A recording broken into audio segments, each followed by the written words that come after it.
Remember, a Hallmark card will best express your perfect taste, your thoughtfulness.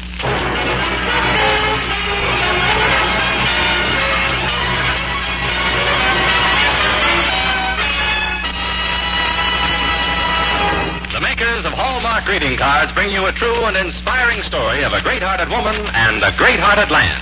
Meet Arizona's Aunt Adeline.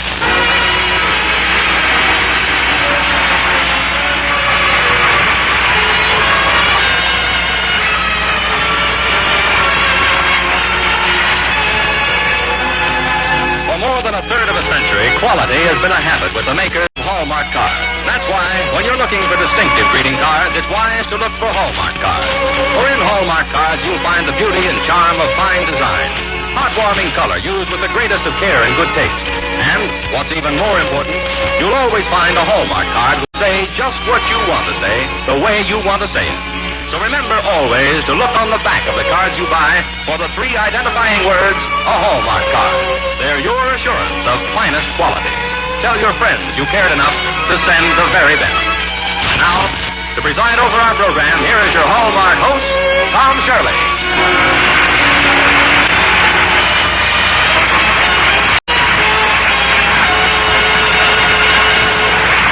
Thank you, Dan Donaldson, and good evening, ladies and gentlemen. Maybe some of you have known a woman like Adeline Gray. If you haven't, you're going to meet one in a million. A woman of fire and steel and tenderness. A woman who knew her own greatness and dared to live up to it. And to play Adeline Gray, we have one of the most talented actresses it's been my fortune to meet, Miss Hester Sondergaard. With her is another brilliant cast assembled for our play. And now, come west with me. The year is 1868. The wagon trains are rolling into the pitiless sun of the great southwestern desert, as the makers of Hallmark greeting cards bring you another great story on the Reader's Digest radio edition, Arizona's Aunt Adeline.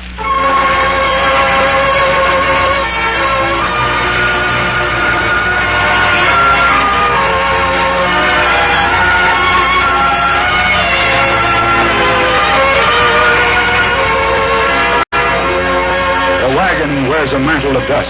The heads of the mules droop lower.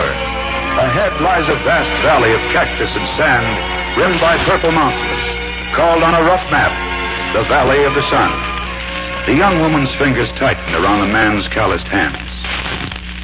Empty, isn't it, Lum? Yeah. A man could leave his bones out there and nobody'd ever know. We better catch up with the wagon train. Wait a minute, Lum. What's the matter? I was just looking at the way the sun slants over those mountains. We got a long ways to go, Adeline. Mighty pretty. Like nobody ever set foot on it. Nobody but Indians, and they moved out 1,000 years ago. Look over there. Where? Past those big rocks. You see it shining? See what shining? Water. Oh. Where there's water, things will grow. And where things grow, folks can live. I'm thinking of gold, Adeline. Nobody ever heard of gold around here. I'm thinking of a place that's clean and new and promising. A place sort of swept out by the sun and the wind, where maybe we build the first house, plant the first garden, and raise our children. We're missing the wagon train, Adeline. Drive a little further into the valley, Lum.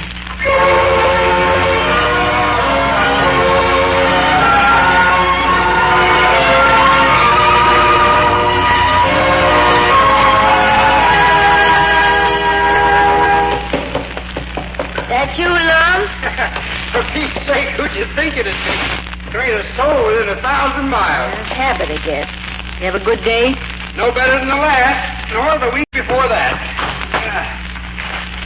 Adeline, we're wasting our time. I've got something to show you. What? Look over there beyond that barrel cactus. What is it? Turnip greens. Oh. Up in a week. Things grow like magic in this soil if there's water. Let me show you something else. You see those ridges across the desert there? Sure. Ditches the Indians left a long time ago. Now, aren't you ashamed? A grown Christian man letting the redskins outsmart you. If those heathens could irrigate, so could we. Now, look here, Adeline. I didn't bring you all the way from your pa's plantation in Arkansas to scratch in the desert. And I didn't marry you to see you riding a mule all over creation looking for devil's gold. All right. I'll help you with your turnip greens. Love, you'll find more gold in this soil than you ever thought was in the whole state of Arizona.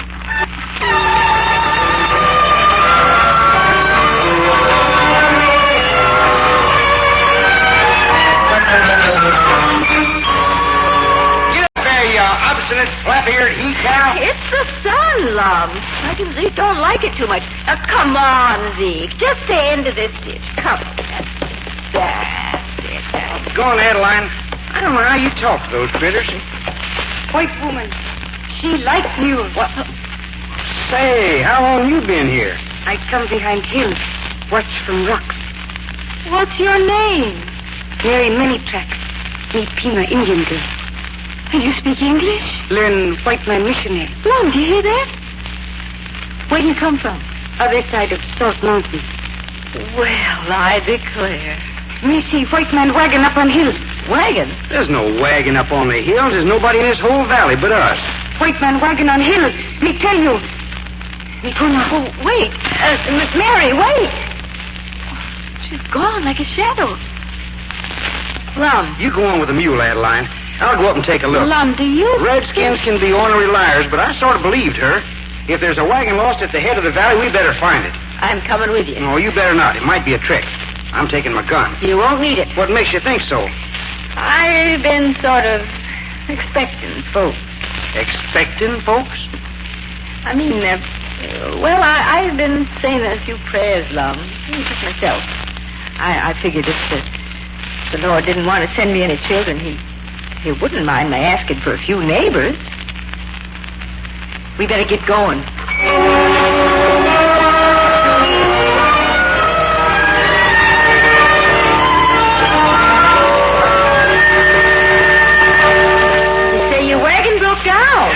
What's your name, stranger? Pump handle, ma'am. Just pump handle. Well, I never heard that name before. I never heard of folks in this valley. You camping here? We're living here. Living? Yep. Just like any folks, with the help of the Lord. You traveling alone? There's another wagon behind me. My brother's wife and a young one. A baby? Yeah, hollers all the time. That's why I went ahead of them. Up in those hills, a baby and a mother? Lum and Pump Handle, you go right up the valley and fetch those people here. Now, wait a minute, And Adeline. when you get back, you're going to build another lean-to against our cabin. We're going to put them up. Adeline, you don't even know them. The Lord moves in mysterious ways, Lum Gray. But I know when he's speaking.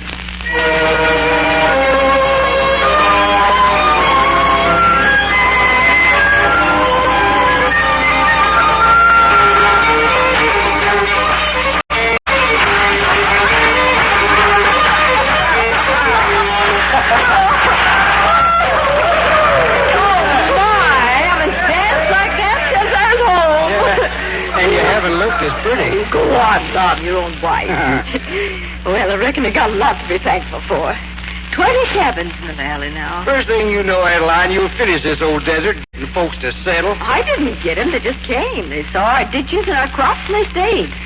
But, Lum, it isn't right yet. What ain't right? There's more to living than cleaning out cactus and digging ditches. Well, that's what I've been telling you, Adeline. And it isn't getting rich either. Lum, you got to stop getting the men all stirred up over gold. They got work to do. A lot of work to do. What you got on your mind, Adeline? I think we're going to have a meeting, that's what I think. A meeting? What for? A lot of things. About the way we live. What's going to happen here. All right, Adeline. I reckon you got to get rid of that energy somehow. I'll be up in the hills. You going prospecting again? The first man that strikes gold in this valley is going to be on Easy Street. You'll go up in the hills, Lum Gray, if you got to. But you'll be back by Thursday week. That's when I'm having my meeting.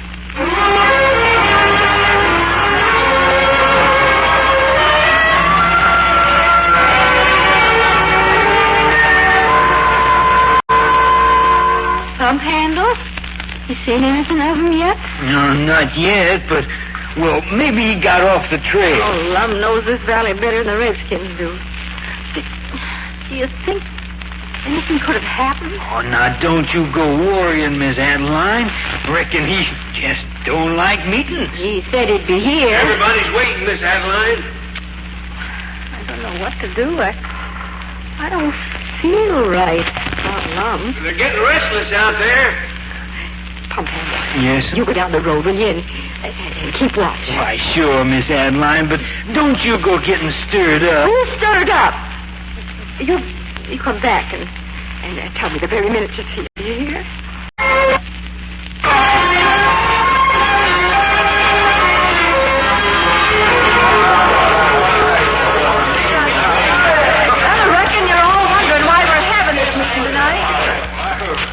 Well, it's because we've all got to do some thinking together. Now, our valley is growing. More people are coming all the time. We need a blacksmith, pretty soon a store. We've got to sit down and figure out what kind of a place we want this to be. How about a saloon, Miss Adeline? I reckon you'll see to that, Samuel. No. The first building you men are going to put up in this valley is a school. School? Yep. And then we're going to dig into our jeans and pay a good teacher to come here. What you figure we ought to pay a teacher to teach in this school? We ain't got bills yet. What he's worth, $100 a month. Reckon you ain't heard Miss Adeline. Out here in Arizona, we generally pay teachers about $15 a month. That's why you've got nothing but cactus and Indians. Are you men going to get to work and do it? Oh, we want to go along with you, ma'am. Adeline, I got something to say. Sure, Kate. I think a school's fine, but there's something else we got to do first. What's that? Those Indians. They're friends. That's the trouble. They're coming into our town and look at them, practically naked. Get so decent. Now, you hush up. Kate's right. If we're going to have a civilized school, we're going to have pants. Kate, your man got an extra pair of trousers you don't wear much? Well, wait a We minute. sure have. You, Sophie? I can find one. Hannah? And Ruth? Sure. No, Mary Many-Tracks. Yes, ma'am. Now, you heard this meeting. We're going to hang these trousers on the mesquite tree where the road starts into town. You tell them redskin braves if they don't want to get their skins punctured, they better keep them covered when they tramp our streets. Now, about this school. Hey, Miss Adeline. Miss Adeline. What is it, Pump Handle? He's coming down the road now. Along Oh, that's okay. Now, tell him to tie up that mule and get right in here. We need him. I reckon you do. He struck gold. Sit down, please. Wait. Take patience, Hannah. Stop the man. Wait a minute. Listen to me. Wait a minute. Now, you can't stop him, Miss Adeline. Oh, I reckon I can. But there's gold up there wouldn't be any use. But if there isn't, Pump Handle, you know what'll happen. The ditches won't be dug, water won't be carried, the whole valley will go back to cactus. This will be another ghost town. Listen to it. Well, it's not going to happen. It's not going to. Do you hear? Not if I have to start all over again and irrigate this valley with a soup ladle. It's going to live as the Lord intended, and I'm going to see it done.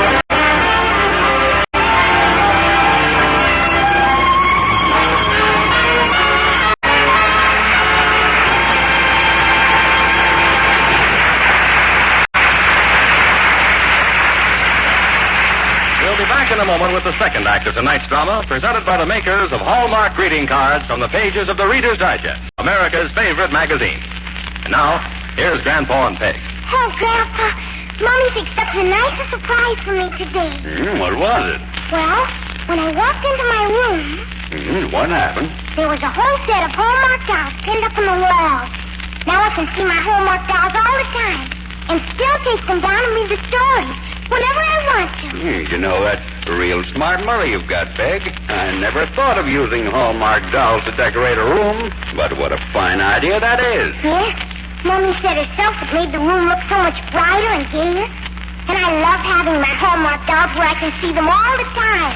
From the tops of their pretty heads to the tips of their toes, Hallmark dolls are dreams come true for youngsters everywhere. Now with Hallmark dolls, youngsters can see and play with characters from their favorite storybooks. They can read a new version of nursery stories they love, told inside each Hallmark doll in gayest rhyme. Remember, Hallmark dolls are the newest kind of greeting cards you can send for any and every occasion throughout the year. But more, they're dolls from the land of make-believe. Each Hallmark doll wears a gay plume top hat, looks as pretty from the back as the front, So send Little Red Riding Hood, Bo Peep, Cinderella, and all the other Hallmark dolls to every youngster you'd like to please. Hallmark dolls are only 25 cents. Buy Hallmark dolls where you buy your Hallmark cards. Now back to Arizona's Aunt Adeline.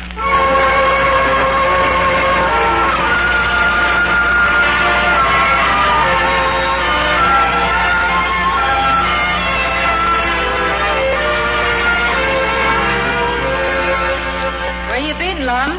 I've been waiting. Up at the mine. Again? Well, I reckon you got to now that you own it. Now, Adeline, I know how you feel about finding the gold, but it did a lot for this valley. I never said it didn't. I rode up to the schoolhouse today, Lum. Mr. Thatcher said something right nice, like poetry. He knows a lot of things, even for a teacher. Well, that's what he gets paid for. He said here in this valley we raised a town on the ashes of an ancient civilization. And something that raises out of ashes is called a phoenix. Phoenix. That's a right pretty name. Never heard it. I thought it'd be a nice name for our town. Phoenix, Arizona. Before you get a name for a place, you ought to get some law and order. 2 more horse stealings last night. Well, you men would build a saloon. Just let them outlaws come round here.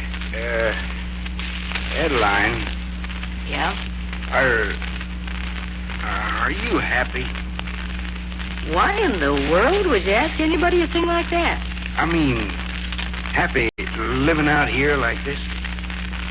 What you got in your mind, Lum Gray? I got a chance to sell the gold mine. Oh. I know you don't like me talking figures all the time, but... How much are they offering you? $60,000. 60,000? More money than I ever heard of. What would you do with it? A lot of things. There's a lot of places we never seen, Adeline. Maybe better places to live than this. Maybe there are.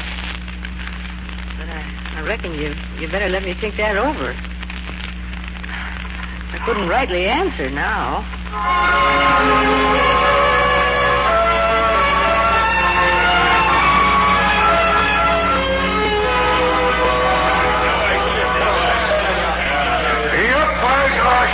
When we put it up to Miss Adeline, she said anybody stealing horses and killing men ought to hang for it.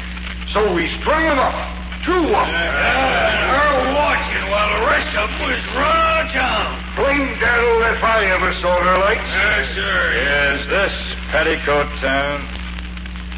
What's that, stranger? I said, is this Petticoat Town? That's what I thought you said. The Sunday school town where they don't allow shooting. That's right. We don't like shooting here. What's your business? Traveling through. Bartender, give me a double. Straight. We like to know about strangers here. I'm looking for good horses. The last fellows would come around looking for horses was strung up on a tree yesterday. You don't say. Yeah.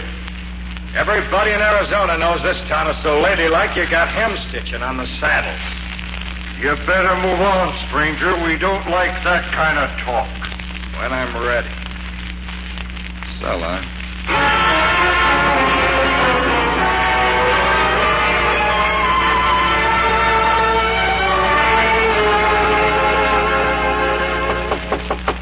Who is it? Miss Adeline. Mary. What are you doing up at this hour? Here, horses. What? Somebody with horses, I know. You stay here. Me call. Help come. No time for that. Give me that wrapper. No. You no go. Miss Adeline, bad men hurt you. Listen to that. That's my Thunderbird. They're taking my mare. Miss Adeline, wait. Where you go? I'm going where I can get a good aim.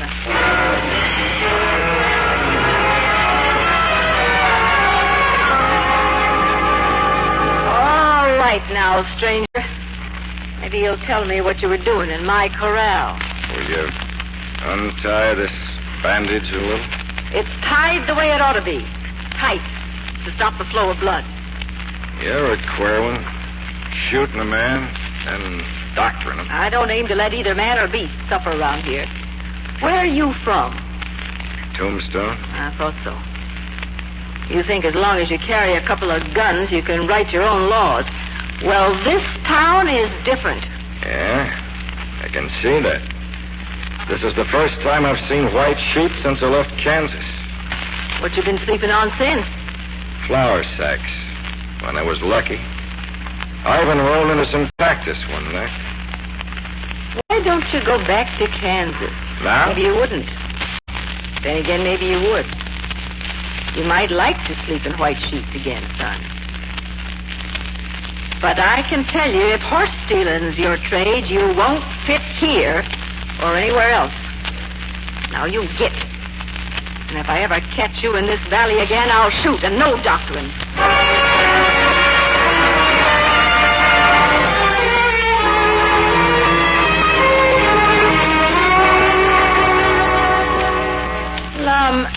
Did you ever sleep on flour sacking? Don't reckon so. Why? Sometimes it makes you itch.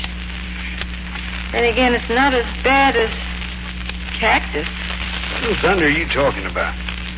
Lum, that horse thief I shot the other night kept fingering the sheet I brought out. It's like it was moonbeam. Now, don't tell me you're going to buy bed linen for the outlaw. I'm not buying bed linen for anybody. But maybe if folks had some nice things around, some of the shooting and the cussing and stealing, they'd go out of this country. Have you told that to the sheriff? It isn't up to the sheriff. It don't make sense to me. Well, then I'll speak plain, Lum. You said you could sell that gold mine of yours for $60,000. If I wanted to. You want to. So you can stop worrying about it and sleep nights and live like a human being. You sell that gold mine. You build us the biggest, finest house money can buy. You mean back home, Adeline? I mean right here in this valley. The Lord didn't send us a family, Lum. But that's not going to stop us from having a home for anybody who wants to come into it.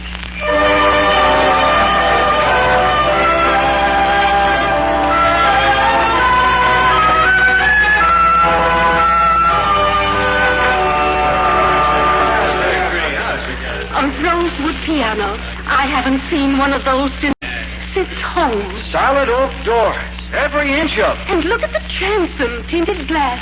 The latest style from Saratoga. You folks enjoying yourselves? Sure are. There's refreshments in the dining room. Oh, thank you, ma'am.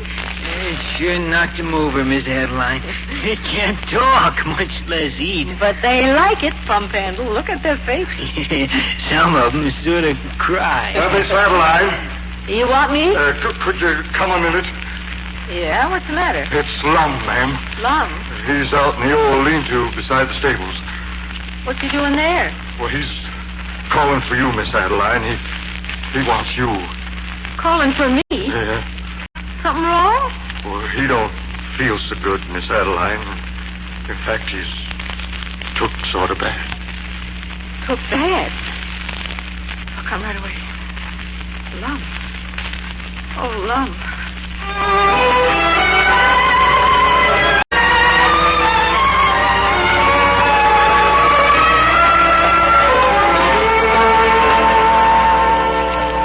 This one's from the senator, Miss Adeline, saying how much he enjoyed staying here. Mm-hmm. And this one's from that girl who kept her baby. Put them in on my desk, Jim. I'll answer them later. Since you built this house, you're spending money so fast on other folks that you're going to scrape the bottom of the barrel. Am I now? How soon? Well, I don't know, but Well, then we won't worry. Leastwise, we got other things to think about. What else have you got to worry about? What? This valley.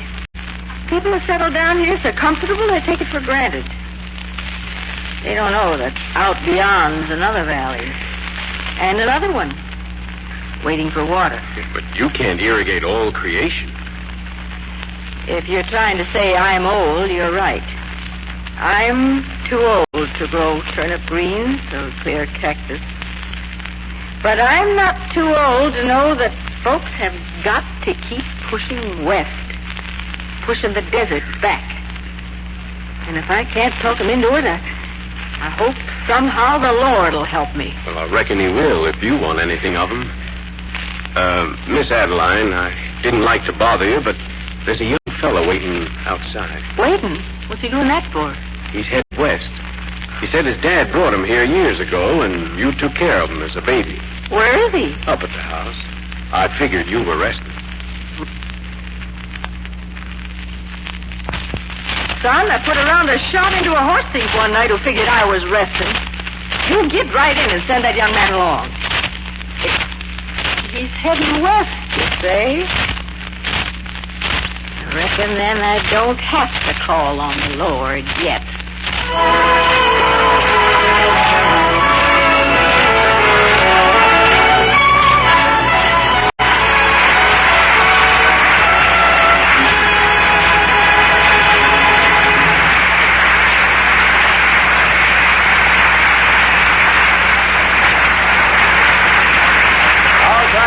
On the guard and Jeffrey Bryant as Lum, and a superb cast for bringing Aunt Adeline to us so vividly. Adeline Gray died 10 years ago in poverty, but you and I in Arizona are richer for having known her.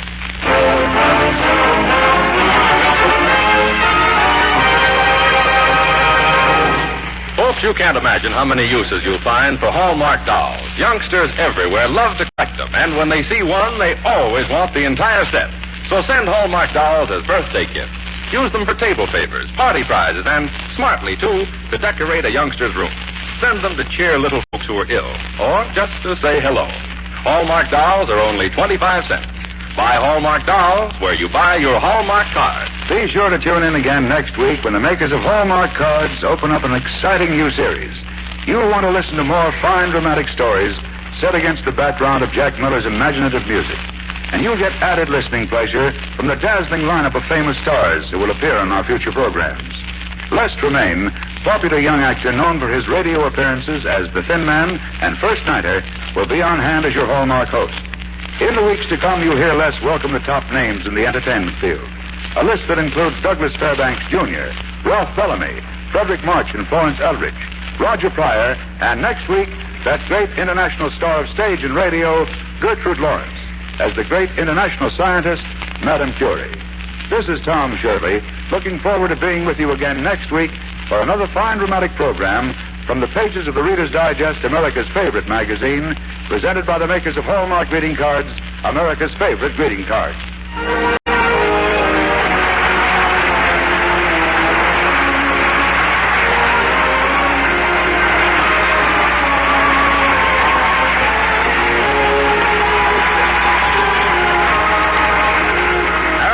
Aunt Adeline was dramatized by Margaret Leaworth from the article by Orrin Arnold as it appeared in the Reader's Digest. The Hallmark program was directed by Mark Slobe with music especially composed by Jack Miller. To be doubly sure of the finest quality, always look on the back of your cards for those three identifying words, a Hallmark card. This is Dan Donaldson speaking for the makers of Hallmark greeting cards. Buy Hallmark dolls where you buy Hallmark cards. Remember, a Hallmark card will best express your perfect taste, your thoughtfulness.